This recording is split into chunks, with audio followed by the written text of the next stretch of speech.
இங்க நிக்கிறேன்னா அதுக்கு இந்த சத்தம் தான் காரணம். இன்னும் உங்களோட சப்போர்ட் அசிங்கப்படுத்துறது நம்மள இந்த கேள்வி. నమస్తే folks, welcome to my channel. Folks, అన్నీ తెలిసిన వారు అర్థం చేసుకుంటారు, ఏమీ తెలియని వారికి అర్థమయ్యేలా చెప్తే ఒప్పుకుంటారు. కానీ కొంచెం తెలిసి కొంచెం తెలియని వారికి ఎంత చెప్పినా అర్థం చేసుకోరు. అసలు నేను ఈ మాట చెప్పడానికి గల కారణం ధనుష్ నయనతార ఇష్యూనే. హీరోయిన్ నయనతార గురించి ప్రత్యేకంగా పరిచయం చేయాల్సిన అవసరం లేదు. తాజాగా ఈమె నిర్మాత స్టార్ హీరో ధనుష్ ని బహిరంగంగానే విమర్శించడంతో ఇప్పుడు అన్ని చోట్ల ఈ ఇష్యూ హల్చల్ అవుతుంది. అలా నువ్వేంటో నీ వ్యక్తిత్వం ఏంటో తెలుస్తుంది. స్టేజ్ ఎక్కితే నీతులు సూక్తులు చెబుతూ నీ పిచ్చి అభిమానుల్ని మభ్యపెడతావు గాని నువ్వు పాటించవు అంటూ ఓ రేంజ్ లో ధనుష్ పై విరుచుకపడింది. అసలు వీరిద్దరి మధ్య ఉన్న సమస్య ఏంటి? ధనుష్ నయనతార నుండి 10 కోట్ల రూపాయల్ని ఎందుకు డిమాండ్ చేస్తున్నాడు? నయనతార ధనుష్ మాటల్లో ఎంతవరకు నిజం ఉంది అనే నమ్మలేని నిజాన్ని ఈ వీడియోలో చెప్పడానికి నేను ప్రయత్నిస్తాను. మీరు మాత్రం ఈ వీడియోని పూర్తిగా చూడండి. ఇక విషయానికి వస్తే 2007లో నయనతార రజనీకాంత్ కుశలం అనే మూవీ చేసేటప్పుడు ఆ మూవీలో ధనుష్ ని గెస్ట్ అపియరెన్స్ కి రప్పించడం జరిగింది. అలా ఆ సెట్ లో నయనతార ధనుష్ మొదటిసారి కలవగా అక్కడే వీరికి మంచి పరిచయం ఏర్పడింది. అలా ఆ పరిచయం కారణంగానే ధనుష్ తను హీరోగా చేయబోతున్న యారిడిని మోహిని అనే మూవీలో నయనతారకి హీరోయిన్ గా చేసే అవకాశం ఇచ్చాడు.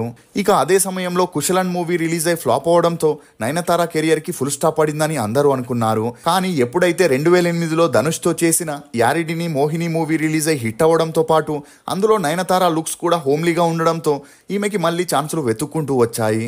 ఇక అప్పటి నుండి వీరిద్దరు ఫ్రెండ్స్ విత్ బెనిఫిట్స్ రిలేషన్లో ఉంటూ ధనుష్ యాక్ట్ చేసిన మారీ మూవీలో నయనతార గెస్ట్ రోల్లో చేయగా ఆ తర్వాత ధనుష్ ప్రొడ్యూస్ చేసిన ఎదురు నీచల్ అనే మూవీలో ధనుష్తో కలిసి ఒక ఐటమ్ సాంగ్లో కూడా పర్ఫామ్ చేయడంతో వీరిద్దరి మధ్య ఏదో ఉందని ఇండస్ట్రీలో గుసగుసలు మొదలయ్యాయి. అయినా కూడా వీరిద్దరూ అదంతా పట్టించుకోలేదు. ఇదిలా ఉంటే రాజారాణి మూవీ తర్వాత నయనతార చేసిన అన్ని మూవీస్ ఫ్లాప్ అవడంతో మళ్ళీ ధనుష్ ఒక మూవీని చేస్తున్నాడని తెలుసుకున్న నయనతార అతన్ని కాంటాక్ట్ అవ్వడం జరిగింది.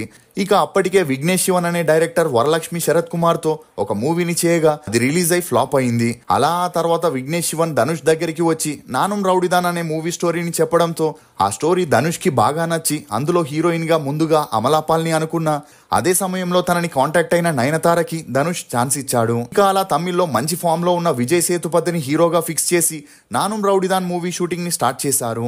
అలా ఆ షూటింగ్ జరిగేటప్పుడు డైరెక్టర్ విఘ్నేష్ శివన్ తో నయనతారకి మంచి పరిచయం పెరిగి ఆ పరిచయం కాస్త నిదానంగా సన్నిహిత్యంగా మారి వీరిద్దరూ ప్రేమలో పడ్డారు. అలా అప్పటి నుండి వీరిద్దరూ తమ రిలేషన్ ని సీక్రెట్ గానే ఉంచిన ఆ తర్వాత విఘ్నేష్ నయనతారతో ఉన్న ఫొటోస్ని తన సోషల్ మీడియాలో అప్లోడ్ చేయడంతో వీరి రిలేషన్ గురించి బయటికి వచ్చింది. అంతేకాకుండా వీరిద్దరూ చట్టాపట్టాలేసుకుంటూ వెకేషన్స్ పార్టీస్ అని వెళ్లడం అది మీడియాలో రావడంతో లేడీస్ మ్యాన్ అయిన ధనుష్ దాన్ని చూసి తట్టుకోలేకపోయాడు.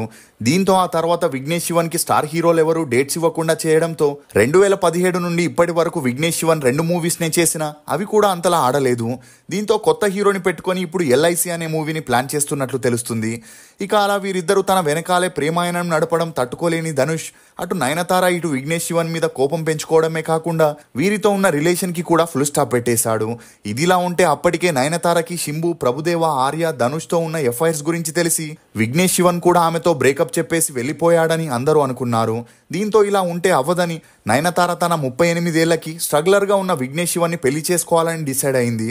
అలా అతనికి ప్రపోజ్ చేయగా విఘ్నేష్ శివన్ ఇమీడియట్ గా ఒప్పుకోవడంతో 2022 జూన్ 9న మహాబలిపురంలో గ్రాండ్ గా పెళ్లి చేసుకోగా తమ పెళ్లికి సంబంధించిన వీడియో రైట్స్ ని నెట్ఫ్లిక్స్ కి 25 కోట్లకి అమ్మేసింది. దీని కారణంగానే ఆమె పెళ్లి వీడియోలో ఆ ఈవెంట్ కి వచ్చిన గెస్ట్ల గురించి ఎక్కడా బయటికి రాలేదు.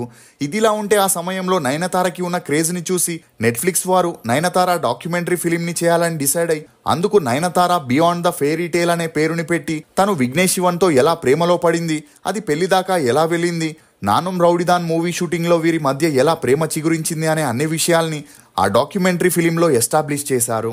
ఇక అలా నానుం రౌడీదాన్ మూవీకి సంబంధించిన 3 సెకండ్ల క్లిప్ ని నయనతార ఆ డాక్యుమెంటరీలో యూజ్ చేసిందని అందుకే ఆ మూవీ ప్రొడ్యూసర్ అయిన ధనుష్ తనకి 10 కోట్లు ఇవ్వాలని డిమాండ్ చేస్తున్నట్లు వార్తలు హల్చల్ చేస్తున్నాయి. నిజానికి నయనతార డాక్యుమెంటరీకి సంబంధించిన ట్రైలర్లో 3 సెకండ్ల క్లిప్ ని యూజ్ చేశారు.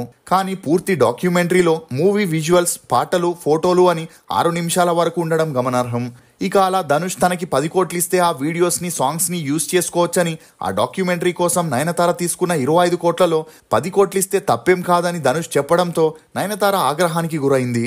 అంతేకాకుండా ధనుష్ పర్మిషన్ కోసం నయనతార గాని విఘ్నేష్ శివన్ గాని వెళ్లి అడగకుండా వారి మేనేజర్ పిఆర్ఓస్ ద్వారా అడిగిపించడంతో ధనుష్ కోపం మరింత ఎక్కువై 2 ఇయర్స్ నుండి నయనతారకి ఎన్ఓసీనివ్వకుండా లాగుతున్నట్లు తెలుస్తుంది. దీంతో సహనాన్ని కోల్పోయిన నయనతార విఘ్నేష్ శివన్ ఆ మూవీ క్లిప్స్ ని యూజ్ చేస్తే ధనుష్ ఏం చేస్తాడో చూద్దామని 6 నిమిషాల వరకు ఆ మూవీ క్లిప్స్ ని మరియు 4 సాంగ్స్ ని కూడా ఆ డాక్యుమెంటరీలో యూజ్ చేయడం జరిగింది. ఇక అలా 2024 నవంబర్ 9న నయనతార డాక్యుమెంటరీ ట్రైలర్ ని రిలీజ్ చేయగా అందులో తన మూవీ క్లిప్స్ మరియు మ్యూజిక్ ని వాడడం చూసి ధనుష్ నయనతారకి మరియు నెట్ఫ్లిక్స్ టీమ్ కి నోటీసులు పంపుతూ 10 కోట్లని డిమాండ్ చేశాడు. ఇక అలా అప్పటికే నెట్ఫ్లిక్స్ నవంబర్ 16న నయనతార డాక్యుమెంటరీని రిలీజ్ చేస్తున్నట్లు అనౌన్స్ చేసిన ఎప్పుడైతే ధనుష్ నోటీసులని పంపాడో ఆ రిలీజ్ ని ఆపేశారు. ఇక అలా వీరిద్దరి ఇష్యూ బయటికి రావడంతో అందుకు నెటిజన్లు స్పందిస్తూ నయనతారకి విఘ్నేష్ శివన్ కి 2022లో పెళ్లి కాగా సరోగేసి ద్వారా ట్విన్ అబ్బాయిలకి కూడా జన్మనివ్వడం జరిగింది. ఈ సందర్భంలో 2 ఇయర్స్ ముందు మొదలైన వీరి ప్రేమ వీడియోలని ఎవరు చూస్తారని రిలీజ్ చేస్తున్నారు. ధనుష్ పర్మిషన్ లేకుండా ఆ క్లిప్స్ ని తీసుకొని ట్రైలర్ ని రిలీజ్ చేసిందంటే నయనతారకి ధనుష్ కేసేస్తాడని ముందే తెలిసినా కూడా తన డాక్యుమెంటరీకి హైప్ పెంచడానికే ఇలాంటి డ్రామా ఆడుతుందనే వార్తలు కూడా వినిపిస్తున్నాయి. ఇక ఈ డాక్యుమెంటరీ రిలీజ్ ఆగిపోవడంతో నయనతార 3 లెటర్ల ఒక పోస్ట్ ని ఇన్స్టాలో పోస్ట్ చేస్తూ అందులో ఎలాంటి సినిమా బ్యాక్గ్రౌండ్ లేకుండా సింగిల్ ఉమెన్ గా ఇండస్ట్రీకి వచ్చి ఛాలెంజింగ్ హార్డ్ వర్క్ నిజాయితీతో కూడిన డెడికేషన్ తో ఈ రోజు నేనున్న స్థితికి చేరుకున్నాను. నా పొజిషన్ జర్నీ గురించి నా అభిమానులకి నన్ను ప్రేమించే సినీ వర్గాలకి బాగా తెలుసు. నాలాగే అభిమానులు నా శ్రేయోభిలాషులు Nayanthara beyond the fairy tale documentary release కోసం ఎంతో ఆతృతగా ఎదురు చూస్తున్నారు. ప్రేమ పెళ్లితో సహా నా జీవితంలో జరిగిన అత్యంత సంతోషకరమైన క్షణాలని చూపించే ఈ డాక్యుమెంటరీలో నానం రౌడీదాన్ సినిమా ప్రస్తావన గురించి ప్రస్తావించాం. నీ నుండి ఎన్ఓసి కోసం 2 ఏళ్లు ఎదురు చూసాం గాని తనకి నిరాశ ఎదురైందని నయనతార ఆ పోస్ట్లో చెబుతూ ధనుష్ క్యారెక్టర్ని తప్పుబడుతూ తండ్రి అన్న సపోర్ట్తో ఇండస్ట్రీలో వచ్చి గొప్ప నటుడైన నువ్వు నా విషయంలో ఇంత చీప్గా ఉంటావని అనుకోలేదు. చివరికి మీకు డబ్బివ్వనిదే పర్మిషన్ ఇవ్వరని తెలిసి నా హృదయం ముక్కలైంది. వ్యక్తిగత ద్వేషంతో మీరు ఇదంతా చేస్తున్నారని తెలుస్తుంది. ఇక నా డాక్యుమెంటరీలో నానుం రౌడీదాన్ మూవీ క్లిప్స్ కానీ మ్యూజిక్ని కానీ యాడ్ చేయకపోవడం చాలా బాధాకరమని చెప్పుకొచ్చింది.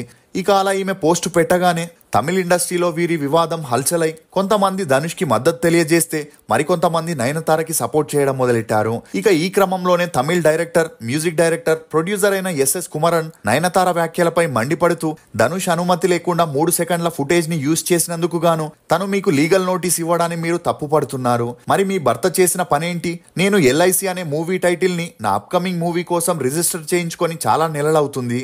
ఇక ఈ విషయం నీ భర్తకి తెలిసినా కూడా ఎల్ఐసి టైటిల్ ని తన మూవీలో ఉపయోగించాడు.